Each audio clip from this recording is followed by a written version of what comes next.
Némée, viens, on va chercher ta sœur, Lerne.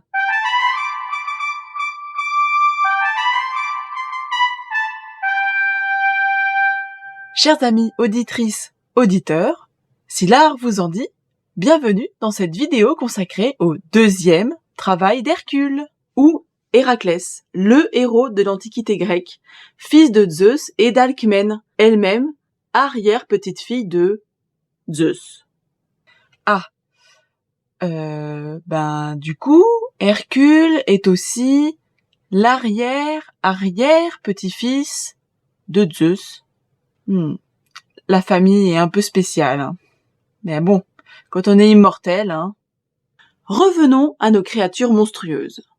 Après l'épisode du lion de Némée, Eurysthée demande à Hercule, son cousin préféré, d'aller tuer l'hydre de Lerne, la sœur du lion de Némée. Oui, ils ont les mêmes parents.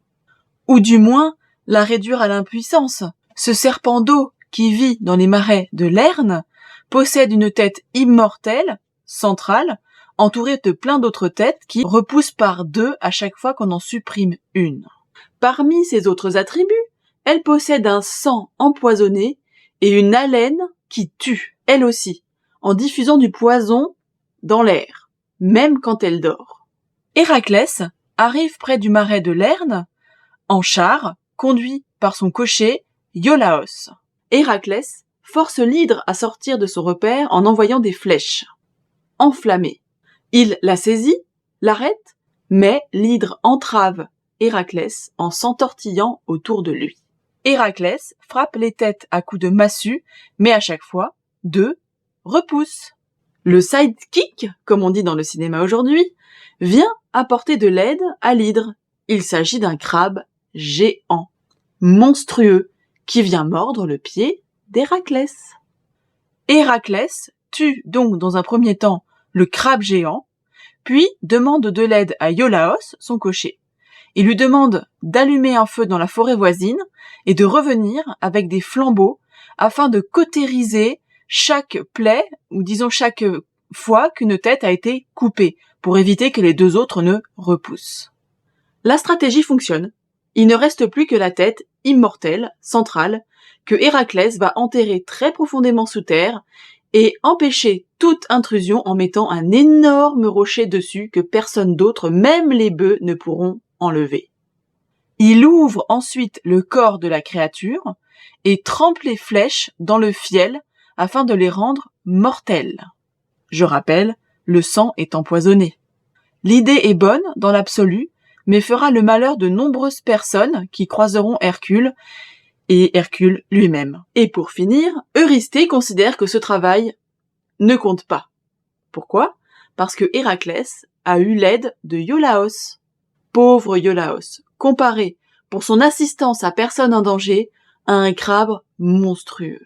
Dans l'art, les représentations de l'hydre de Lerne sont très variées, mais visent toujours le même moment, celui où l'hydre est tué, ou du moins maîtrisé. Sur ce vase étrusque, la scène se déroule sur une face. L'hydre est placé au centre du tableau, avec un large corps de serpent luisant, comme nous l'indiquent les doubles incisions parallèles. De nombreuses têtes de serpents prolongent ce corps ondulé, certaines vues du dessous, d'autres de profil. Hercule en attrape deux, une par main, en essayant de les étrangler. Hercule est identifiable grâce à sa peau de lion de Némée. De l'autre côté de l'hydre, en symétrie, se tient Iolaos, le cocher d'Hercule, muni d'un flambeau avec lequel il tente de brûler l'une des têtes de l'hydre. Il en tient une autre, qui semble définitivement hors service. Sur une autre céramique à figure noire sur fond rouge, Hercule est placé cette fois à gauche, épaulé par Athéna, et surtout embêté par le crabe géant qui est en train de le pincer. Iolaos, casqué comme dans la scène précédente, est placé à droite de l'hydre, accompagné par un autre personnage. On ne voit pas ce qu'il fait de ses mains. L'hydre est travaillé de manière plus précise avec un corps épais couvert d'écailles. Dès la période romaine, Hercule se retrouve dans cette scène, armé simplement de sa massue, comme c'est le cas pour la mosaïque de Lyria exposée à Madrid. Cette iconographie perdure au XVIIe siècle avec le tableau de Guido Reni daté de 1617, où l'hydre est représenté avec des têtes de dragons. Pas de crabe, pas de Iolaos, pas de feu. Terminons-en avec une œuvre encore plus récente. Elle date de 1921. Le tableau possède une bordure avec un motif à la grecque. Hercule est perché sur le corps de l'hydre, tel un gros serpent aux écailles brillantes. Il brandit sa massue au-dessus de sa tête et tient l'une des têtes de l'hydre dans l'autre main. Pas de Iolaos pour brûler les têtes coupées de l'hydre, mais le feu est bel et bien présent dans l'image. Il sort de toutes les gueules de l'hydre. C'est l'inverse de ce qui est raconté dans le récit. Et pourtant, on reconnaît parfaitement la scène. Un homme vêtu d'une peau de lion, muni d'une grosse massue et qui se bat avec un serpent à tête multiple. C'est donc le même moment qui est représenté sur chaque œuvre, mais toujours de façon différente et qui évolue en fonction des siècles. Chers amis auditrices, auditeurs, si l'art et l'iconographie vous en disent, à bientôt pour le 3e travail d'Hercule.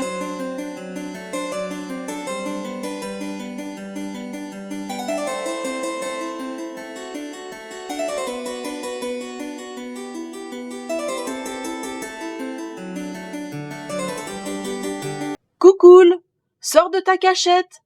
Il faut aller chercher le sanglier d'Érimante.